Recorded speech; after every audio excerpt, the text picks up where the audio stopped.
Hello and welcome to Go Beyond Betty. Today we're making bread. We're making just a traditional sourdough bread. I've been making bread for years now, and I'm so excited to finally show you how I make bread. There are a million different methods out there for making sourdough, keeping it alive and tickling it every 20 minutes, but I've come up with my own method. I've made hundreds of loaves of bread, and you know how I work. I want to be as fast and efficient as possible. I want it to be delicious, but I want it to not take me tons of time in the kitchen. So let me show you how I make my sourdough bread. Good morning. We are ready to feed our starter. So I had it out last night. Most of the time I have it in the fridge, and either way, overnight, you're gonna see a bit of a separation. So all that liquid, we don't need it. We don't want to mix it back in there. Think of it as like, I don't know, a bad version of alcohol. It's called hooch. It just has kind of a funky alcohol-y smell to it. Now I need to feed it. So I poured it off, and you can see I used a lot of the starter yesterday, so it's kind of still around the front. Now when you feed your starter, I just kind of look at the side, and I see that there's roughly maybe just under an inch. So I want to feed it, this is one part, I want 1 part flour and 1 part water. So equal parts gives you a good feeding. If you have a really sluggish starter, you might need to go higher on the flour, a little bit less on the water. And so that's all I do. I just kind of give it a good feeding in the morning, and then while I go to work, it goes to work. And it starts eating all the sugars and things in the flour and doing what sourdough does. And so once it's kind of the consistency of like pancake batter, it might take you 30 seconds, 45 seconds to really give it a good stir. You want to make sure that your, sorry if that's loud, you want to make sure that your lumps are kind of cleaned up. That's why I use a fork. I kind of make sure I get them out there. I want it just a little more thin. All right, so now it's going to go to work. I'm going to cover it. You can have it loosely covered. You can have it tightly covered. It doesn't really matter too much. And it's just going to sit there for the next probably at least 6 hours before it's ready, but you can check sooner. And next I'll show you how to check it. We'll see you back in a little bit. Welcome back. All right, so it's been about, I don't know, I've been gone about 8 hours, which might be a little bit long for this, but I think it's still going to be just fine. And I will show you maybe in a little bit. There's a method that you can test your starter, but I know that it's fully, you know, eating all those sugars and stuff. You get to learn it kind of by looks, by smell, and it just smells, now it smells like sourdough. It doesn't have an alcohol-y smell like it did this morning. So now we're gonna make bread, and this is just my own recipe that I've come up with. As you know, I like to do everything as fast as possible. And again, if I can do it, you can do it, I promise you. There's a lot of different methods for sourdough out there. I came up with this because I don't have time. I don't have time to fool around with bread. I don't have time to, you know, massage it every 20 minutes. We're just getting it done. So in each of them I'm making 2 loaves of bread, or this is actually gonna be 6 maybe baguettes. It could be either one. So 1 loaf equals 3 baguettes, either way. 3 cups of flour. And now this, I don't even measure. This is what I consider, it's actually not even quite a teaspoon, but I just call it roughly a teaspoon. This is kosher salt. 5, I want 6 when I do something a little saltier. Kosher salt is really light, it's flaky. I don't want to mess up my count. And it's a lot lighter than regular salt. So if you're going to use diamond kosher salt, which I highly recommend, you're going to want to go a little heavier than normal. So after the salt, and again, something online you'll find, don't put salt in the beginning. I have never had a problem with putting salt in the beginning. Now I'm adding 1 cup of water. You can see how accurate I am with that. Now for the starter. I like to use a ton of starter because I like to just keep it really active. And I go back and forth because I find the most active is at the top. So the further down I go, it's less active. So I don't want all the top layer just going to one, because then I'm going to have 1 really puffy loaf and 1 not so puffy loaf. So I'm going to put 1.5 cups in each. And as you can see, I'm still not even that accurate. I'm not scraping out each thing. And it's mostly because after you start to get the feel of the dough, you'll know if it needs to be a little bit more wet or a little more dry. More often than not, I feel it needs a little more flour in the end. So that's why I'm not concerned with adding too much. It really doesn't matter. Like I said, I made this up. I've done it hundreds of times. You can't mess it up. You'll know by feeling it. Oh, it's too wet, it's not gonna make a dough, or it's too dry and it's not gonna make a dough. So after I have all those things together, this is my favorite utensil. I love it. You could use a Danish whisk. My mom loves those. Mom, I know you bought me one, and I do use it sometimes, but at the moment, I don't actually know where it is. It's in one of the drawers. I have a lot of utensils. So all I'm doing is just roughly incorporating this, just so that it's kind of like, they consider this in the bread world shreddy. You can see it doesn't look totally put together. It looks like, I wouldn't say torn clothes, but you get the idea. For now, that's all I'm doing with that one. So I'm gonna do the same thing with this one. All right, that's all I do for as far as mixing. I don't actually knead the dough ever. I leave it in here the whole time. If I feel I need a little splash of flour, I have that handy. I'm normally wearing an apron, but we're going somewhere in about 5 minutes, so this is what I'm wearing right now. So I'm trying to keep it away from me. My hand, it's kind of like playing a guitar. Your hand becomes like this instrument. It knows what it wants to touch and it knows what it doesn't want to touch. It wants to touch dry. It does not want to touch wet. So the second it touches something wet, like you'll just feel your fingers letting go of that part. And all I'm doing is picking it up, plopping it over, and smushing it down. I don't need to have it completely kneaded.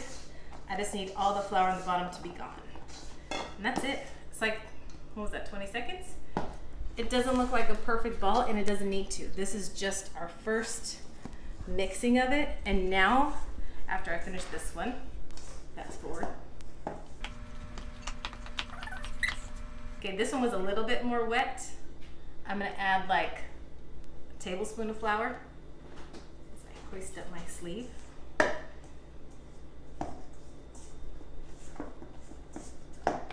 Okay, that's it. So now these need to rest because the starter is gonna start to activate inside. It's gonna get all the bits of dry flour. It's gonna just kind of meld everything together. So you can leave it now covered with plastic wrap, a minimum of a half an hour.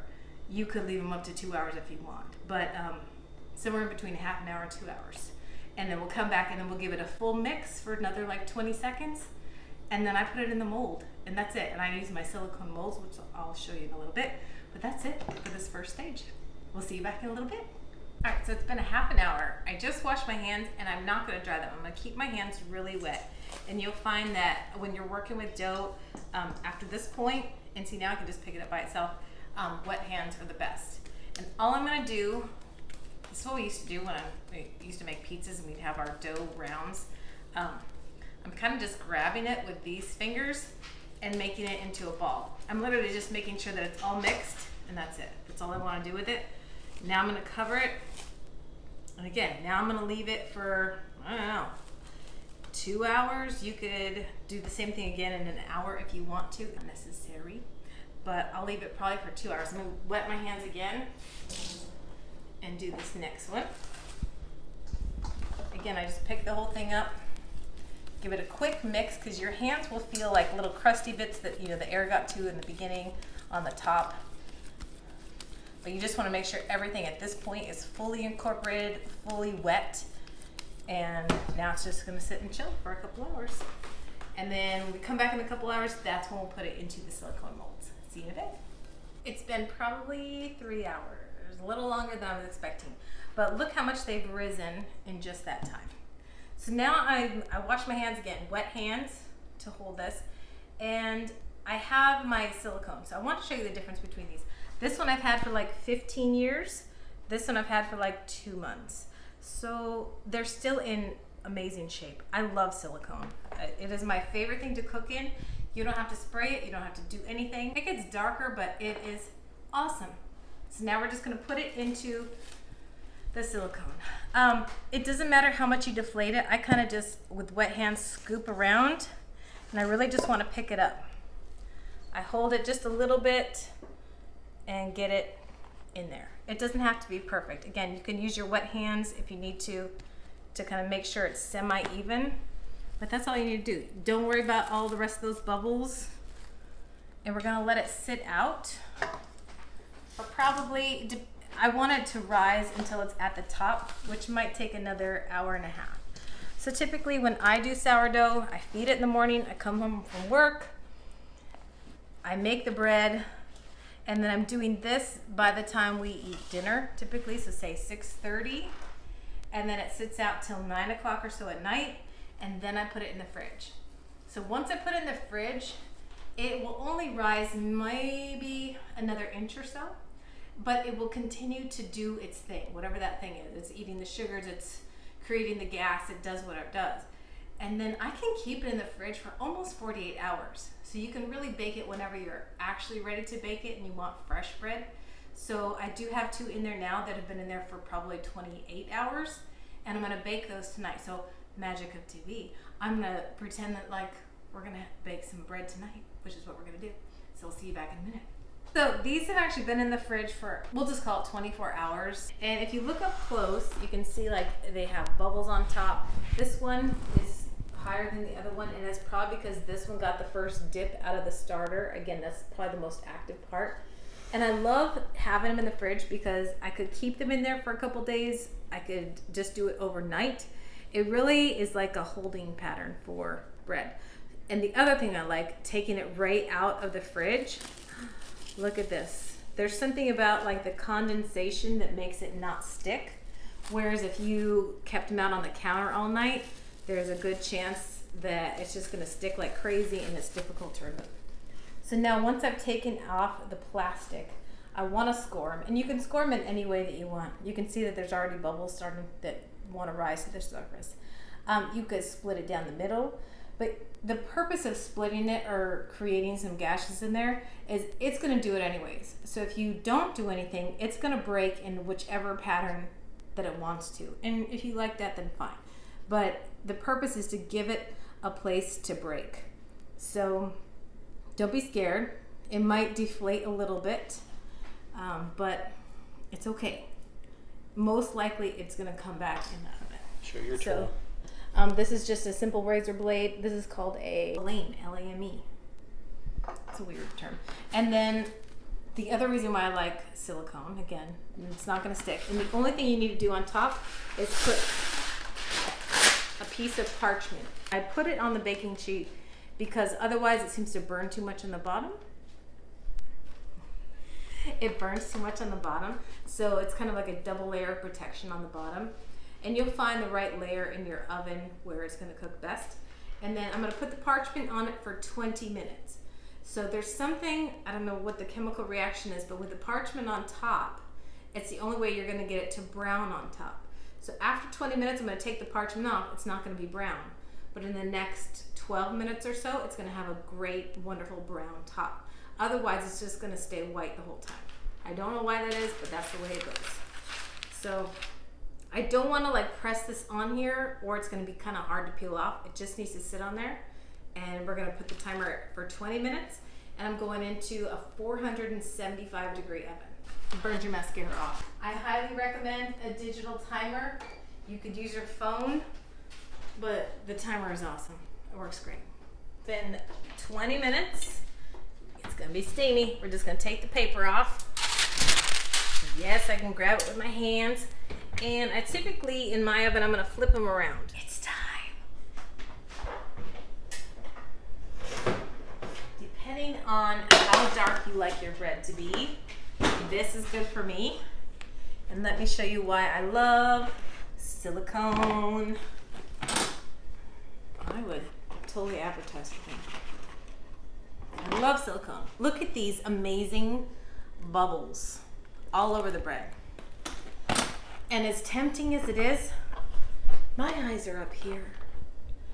As tempting as it is, leave them alone. Look at that awesome crust. And I know you want some with a big slab of butter, but ideally leave them at least an hour, 2 hours. There's something, I think there is a scientific thing about cutting into it too early. It's actually not good for you. I don't know why. My friend Renata from the Czech Republic told me that. Maybe she told me so that I don't eat the whole loaf. I don't know. But there is something about it, and I think it kind of changes the texture of the bread. So leave it alone at least an hour before you cut into it. Slather it with the butter. But we're probably going to leave these until the morning and then have some amazing bread or toast for breakfast. It's delicious. I promise you will love it. And I'll meet you there in the morning. Bye. All right, we've waited an hour-ish. We're cutting into it because we need a snack. So I have this nifty B-roll. This nifty wooden rack. It has slats in it, which make life easy when you're cutting. And you want to use a good serrated knife. There's really no point for a tip on it. Rounded is just fine. And then you want to make sure you're in a slat.